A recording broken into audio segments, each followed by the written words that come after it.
IPL থেকে ঝাঁকে ঝাঁকে তরুণ ক্রিকেটার পায় ভারত, পিএসএল থেকে পায় পাকিস্তান, ব্যতিক্রম কেবল বিপিএল। ক্রিকেটার বের করে আনার ক্ষেত্রে বাংলাদেশ প্রিমিয়ার লিগ যেন একেবারেই নিষ্ক্রিয় ও অকেজো। কালে ভদ্রে বিপিএল থেকে কয়েকজন ক্রিকেটার উঠে আসলেও সেটা পর্যাপ্ত নয়। অনেকে দেশসেরা এই টুর্নামেন্ট খেলে জাতীয় দলে এসে হারিয়েও গেছেন। কিন্তু কেন এমন হয়? কেন বাংলাদেশ প্রিমিয়ার লিগ মানসম্পন্ন ক্রিকেটার তৈরি করতে পারে না? আইপিএল সহ পেশাদার লিগগুলোর সাথে বিপিএল এর বেশ কিছু পার্থক্যই এর মূল কারণ। বিপিএল এর দলগুলো দীর্ঘমেয়াদী পরিকল্পনার বদলে স্বল্পমেয়াদী চিন্তা ভাবনাকেই বেশি প্রাধান্য দেয়। বারবার মালিকানা বদলের কারণে লম্বা সময়ের পরিকল্পনাও এখানে অবাস্তব। এক মৌসুমে এই ফ্র্যাঞ্চাইজি আছে তো আরেক মৌসুমে তারা উধাও। ক্রিকেটাররা বারবার দল বদলের বেড়াজালে আটকে পড়ে কোথাও থিতুই হতে পারেন না। চেন্নাইয়ের নাম শুনলে সবার মাথায় আসে মহেন্দ্র সিং ধোনির কথা।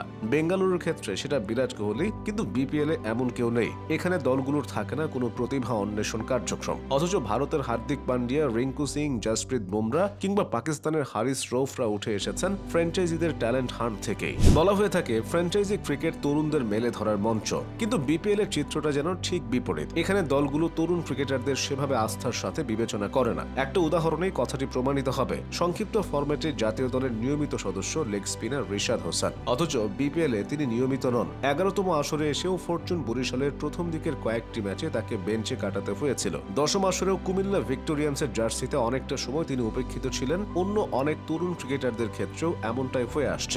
অথচ জাতীয় দলে আসার জন্য এই মঞ্চটা তাদের জন্য সেরা, কারণ বাংলাদেশে বিপিএল ছাড়া তেমন কোনো স্বীকৃত টি-20 টুর্নামেন্টই হয় না। এবার আসা যাক অন্যান্য প্রসঙ্গে। বিপিএল থেকে যে একেবারে কোনো ক্রিকেটার তৈরি হয়নি ব্যাপারটা কিন্তু এমনও না। যারা এখান থেকে নজরে এসেছেন তাদেরকে নিয়ে মানুষের আগ্রহ ছিল বেশ। শামসুর রহমান শুভ, সাব্বির রহমান, আবু হায়দার রনি কিংবা মুনিম শাহরিয়ার শেষ পর্যন্ত কেউ আন্তর্জাতিক ক্রিকেটে নিজেদেরকে ভালোভাবে মেলে ধরতে পারেননি। এজন্য অনেকেই অনেক কারণ ও বিশ্লেষণ দাঁড় করাতে পারেন। তবে সবচেয়ে বড় বাস্তবতা হলো বিপিএল আর আন্তর্জাতিক ক্রিকেটে প্রতিযোগিতার মানে অনেক পার্থক্য।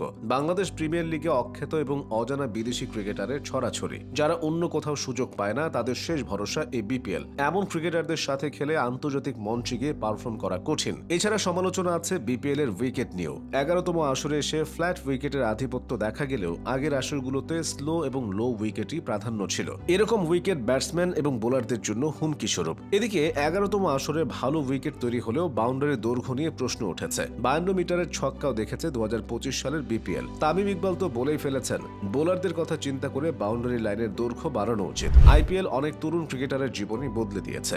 নিলামের মাধ্যমে দর কষাকষি করে এক একজন ক্রিকেটারকে কোটি কোটি টাকা দিয়ে কিনে নেয় দলগুলো। সেখানে বিপিএল হয় প্লেয়ার্স ড্রাফটের মাধ্যমে, যেখানে ক্রিকেটারদের মূল্য আগে থেকেই নির্ধারিত থাকে। সেই পারিশ্রমিক নিয়ে হয় বিড়ম্বনা। নিয়ম অনুযায়ী টুর্নামেন্ট শুরু হওয়ার আগেই পাওনা টাকার 50% দিয়ে দেওয়ার কথা ফ্র্যাঞ্চাইজিদের, কিন্তু বারবার এই নিয়মের ব্যত্যয় ঘটে। গণমাধ্যমে এসব নিয়ে খবর প্রকাশিত হলেও বিসিবি থাকে নিষ্ক্রিয়। যত কিছুই হোক, ক্রিকেটাররা শেষ পর্যন্ত মাঠে আসেন রুটি রুজির জোগাড় করতে। মানসম্পন্ন ক্রিকেটার বের করে আনতে তাই টাকার নিশ্চয়তাও অন্যতম একটা বিষয়। বিপিএল এ এই বিষয়গুলো খুব বেশি গুরুত্ব সহকারে দেখা হয় না, তাই এই টুর্নামেন্ট থেকে বাংলাদেশ তেমন কোনো ক্রিকেটার পায় না।